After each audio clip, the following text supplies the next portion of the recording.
Y bueno, nos da muchísimo gusto tener aquí en los periodistas a Jorge Cepeda Patterson.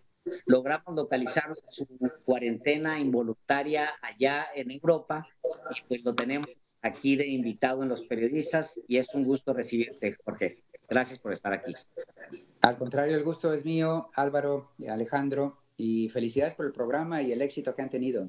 Muchísimas gracias, Jorge. Es un privilegio tenerte aquí, colega periodista, en este espacio que es, pues sí, hecho por periodistas. Buscamos entrevistar justamente en razón de su trayectoria. Y en el caso tuyo, pues qué bueno que sea la primera ocasión. Ojalá que no sea la última en que charlemos sobre asuntos que pues nos conciernen a todos. Así es que, una vez más, bienvenido, Jorge.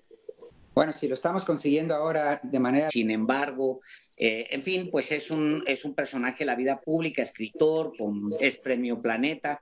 Y yo quisiera preguntarte, Jorge, pues en los últimos días ha habido una discusión con respecto al tema Felipe Calderón, al tema Genaro García Luna en México, como lo sabrás.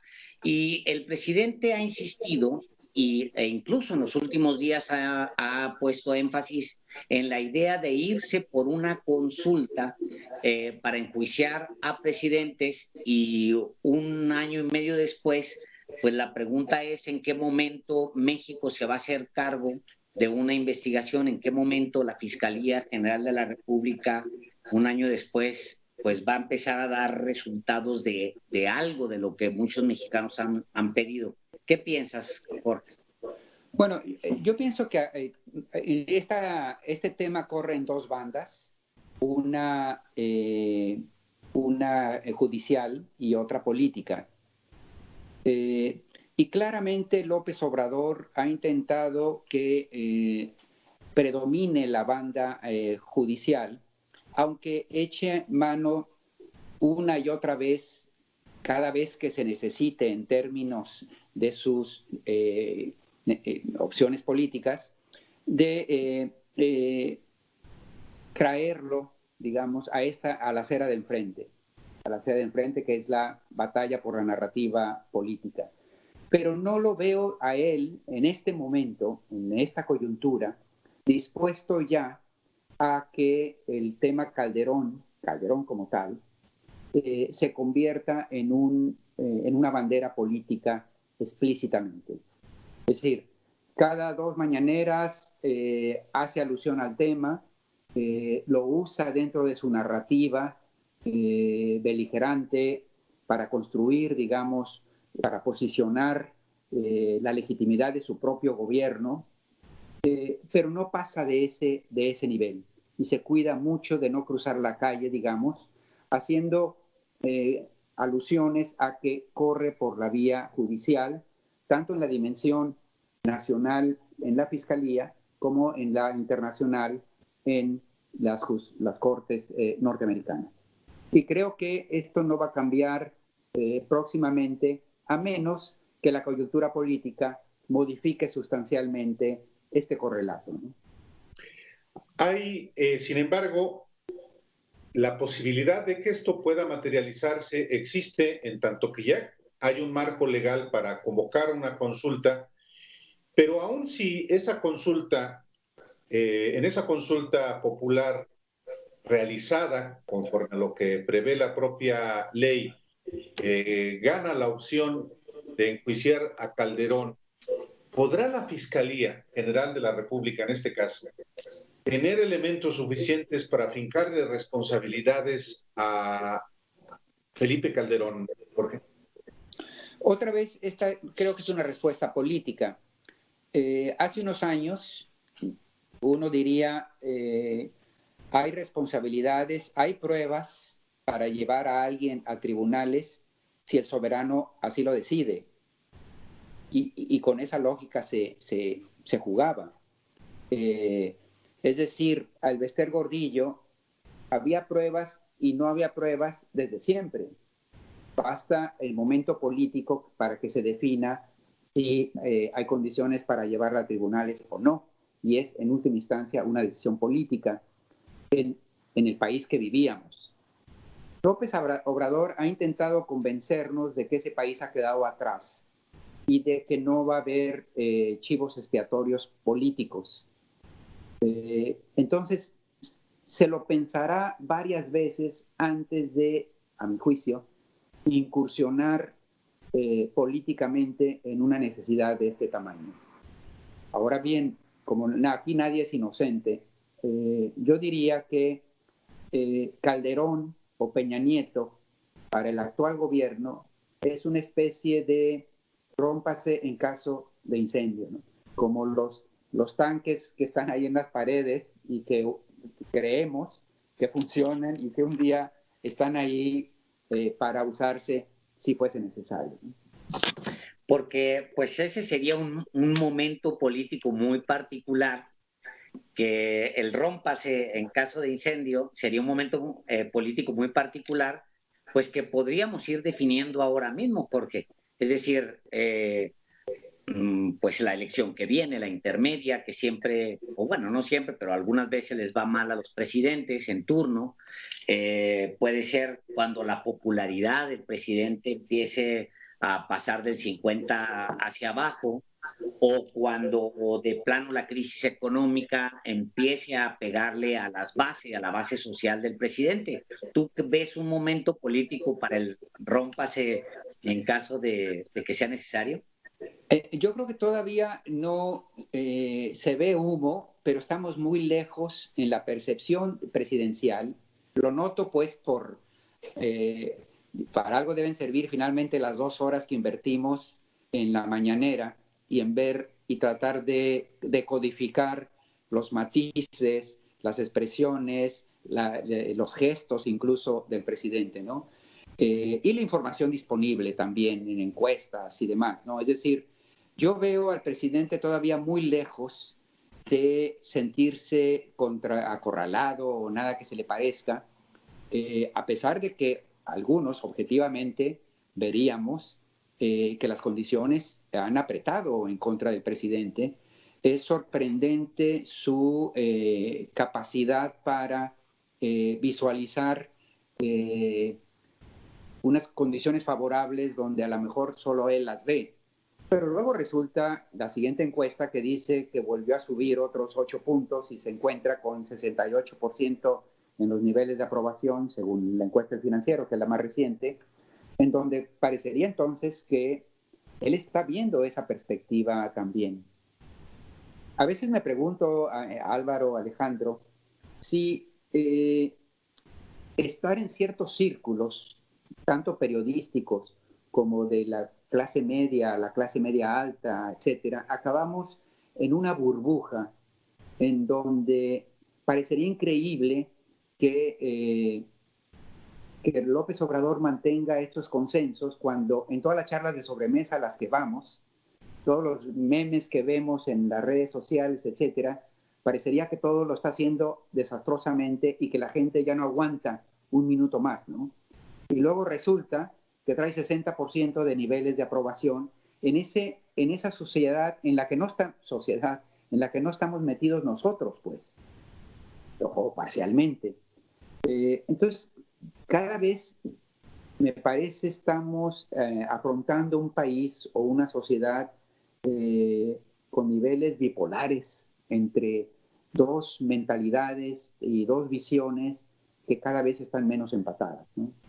Y claramente López Obrador está viendo este México sumergido, vive en la lógica de él y cada vez con menos conexiones con esta otra en la que sus rivales parecen respirar, ¿no? Quizás sus rivales, a pesar de que han sido esos mismos rivales durante muchos años, me atrevo a decir décadas, no terminan de entenderlo o están más en la lógica superficial. En particular pienso en la oposición a López Obrador de la Ciudad de México y efectivamente en ciertos extractos de la sociedad de clase media alta y la misma élite, y que reproducen esa manera de ver el mundo o ver por lo menos México en todos los medios que en general siguen controlando, Jorge. Y esa percepción que vemos a través de los medios convencionales, fundamentalmente, pues es lo que hace que pueda haber una visión de que el país está prácticamente en el despeñadero, pero la visión del país va más allá de la capital de la República y de lo que alcanza a ver esa élite que pues puede explicar por qué sigue teniendo, a pesar de todo, López Obrador, niveles de aprobación tan altos. Tal cual, Álvaro, a mí me parece que no nos hemos percatado de este divorcio de los dos Méxicos cabalmente, ¿no? Hay mucha gente desencantada de López Obrador que de alguna manera pensaba que el país traía taras que había que resolver, pero para efectos de maquillaje, digamos, de modificar lo que no estaba funcionando, sin darse cuenta que para la mitad o más de la población este es un México inviable y que cada vez se encuentra en situación más desesperanzada. No nos damos, no acabamos de confirmar que la elección de López Obrador al final es la salida de un México que se encontraba absolutamente desesperado, pues, y que al final él representa estas banderas y que requieren y exigen un cambio sustancial, una transferencia enorme de recursos para aquellos que han sido desheredados durante tantas décadas y enfrentaban un modelo para el cual eran inviables. Los campesinos eran un asunto más bien de caridad, de políticas asistenciales, que agentes de la producción, que actores de la producción. Es decir, era un modelo que los hacía absolutamente inviables. Más de la mitad de la población trabaja en economía informal. ¿Esto qué significa? Que no cabe en la economía del modelo neoliberal como tal, pues. Entonces, aquí hay dos realidades que no están empatando y que cada vez se ven como más disfuncionales una a la otra. El reclamo que sí le haría a López Obrador es que, siendo el presidente que se propuso ser de todos los mexicanos, cada vez más se ha trincherado en el presidente exclusivamente de este México sumergido. Y por más que sea legítimo encabezar estas banderas, él mismo hace más difícil la construcción de un México para todos, ¿no? Jorge, ¿tú ves un linchamiento político contra López Obrador desde la prensa? ¿O ves a un López Obrador viendo monstruos donde hay pues simplemente molinos? Yo pensaría que hay una parte de una prensa que se ha hecho militante de ciertas causas adversas a las de López Obrador, a este México salvaje al que le tienen miedo, a este México bárbaro, pues, y encabezado además por un presidente con peculiaridades, obviamente, que les provocan ronchas, ¿no? Pero que este segmento yo no lo habría generalizado. Sin embargo, la actitud del propio presidente, que ha sido una actitud a su vez militante, ha acrecentado las filas de estos periodistas y de estos medios antagónicos al presidente. Es decir, el propio López Obrador ha sido profeta y ha convertido en realidad su profecía. Este empeño en las mañaneras de pelearse todo el tiempo con periodistas y con medios de comunicación ha acabado por radicalizar a muchos periodistas y a muchos medios de comunicación hasta que a convertirlos en verdaderos adversarios políticos. Entonces, creo que son un poco de las dos cosas, Alejandro. Sí la había, y por supuesto, la belicosidad del presidente, la rijosidad del presidente con estos medios que le critican, ha acabado por abrir trincheras en ambos bandos, ¿no? Justamente, Jorge, pues en los continuos en las continuas diatribas del presidente con algunos medios de comunicación, incluyendo Proceso, incluyendo Sin embargo, incluyendo Reforma, hay también la visión de él de que hay buenos periodistas. ¿Y qué se siente? ¿Tú qué piensas que te haya mencionado Sí, como caray. uno de los grandes periodistas? Es un elogio que se debe tomar tal cual. ¿Qué piensas? Sí. Bueno, lo dijo en efecto en una mañanera hablando de que había periodistas que lo cuestionaban mucho por oficio o por falta de oficio, y luego mencionó 3 periodistas que lo defendían. Sí. Y luego de una pausa dijo, bueno, este no es de izquierda, como queriendo decir los que me defienden, esos 3 que me defienden sí son de izquierda. Por fortuna, porque no necesariamente me identificaría yo con esos 3 que lo defienden a ultranza, que no creo que un periodista esté para eso, ni para linchar, ni para defender a ultranza. Después de esa pausa dijo, bueno, y hay un analista profundo, inteligente, algo así dijo, que más bien trata de explicar cómo somos, etcétera, pero que está bien, algo así, ¿no? Agradezco mucho que haya hecho este pequeño matiz. Y justo yo me permití escribir luego en Sin embargo, tal cual una columna donde decía, agradezco que esa lectura de mis textos del presidente López Obrador, que le parezcan inteligentes o profundos, qué sé yo, pero me parece a mí que sería muchísimo mejor que el mandatario, que el soberano de un país, no haga una clasificación de periodistas buenos y periodistas malos desde el poder, pues, porque eso es tan arbitrario como decir hay presidentes buenos y presidentes malos como categorías de una vez y para siempre, ¿no? Evidentemente el periodismo tiene virtudes y tiene defectos, y los que estamos metidos aquí a veces nos equivocamos y a veces actuamos correctamente, pero no le toca al presidente decir quiénes son buenos y malos, y menos en función de que lo critiquen o lo defiendan, ¿no?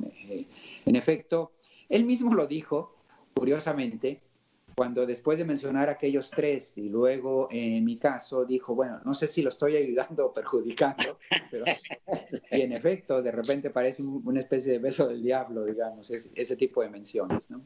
Claro. Jorge, de repente López Obrador se ve pues o como muy visionario o como desfasado. A ver, pongo ejemplos. Hay una nueva discusión sobre la renta fija del Estado sobre los ciudadanos, ¿no? Es una nueva discusión pues, que está en el mundo. Hay una nueva discusión sobre privilegiar medidas de desarrollo por encima de medidas de crecimiento del PIB, por ejemplo. O hay una gran discusión en este momento con respecto al fin del neoliberalismo, y todo esto se apuró a partir de esta pandemia que nos metió a todos a lo mejor a razonar en nuestras casas qué habíamos hecho con el planeta. Pero eso lo oímos hace un año del presidente y ahora se está discutiendo. ¿Tú cómo lo ves? ¿Qué piensas de eso? No, tal cual me estás quitando el texto del artículo que acabo de mandar al país, se publica hoy mismo, y que el título es un poco El visionario trasnochado, en el sentido de que estas posiciones que veíamos como anacrónicas de apelación a ciertas fórmulas del pasado por parte de López Obrador, ahora resulta que el mundo ya viene de regreso, porque en efecto, la crisis de la pandemia lo que ha desvelado, desnudado, es los excesos de una globalización frustrante, de un consumismo salvaje, galopante, que provocó no solo contaminación, sino desigualdad, inviabilidad de muchos actores económicos, de muchos sectores y ramas de la actividad productiva, etcétera, etcétera. Es decir, de repente hay una especie de cruda moral, es decir, no, esto no está funcionando. Estos oficios como enfermeros, maestros, que parecían oficios de segunda clase, Ahora son vistos como los hemos descuidado tanto tiempo porque un especulador de bolsa se hace millonario y una pobre enfermera vive en la miseria hasta el momento en que ahora la estamos necesitando. Es decir, tenemos que revertir valores y cargar otras prioridades. Y curiosamente, justo de esto ha estado hablando López Obrador desde hace mucho tiempo. Hoy en la mañanera, hoy miércoles, decía que en lugar de PIB, el Producto Interno Bruto, tenemos que hablar de desarrollo. En lugar de crecimiento, tenemos que sustituirlo por la noción de bienestar.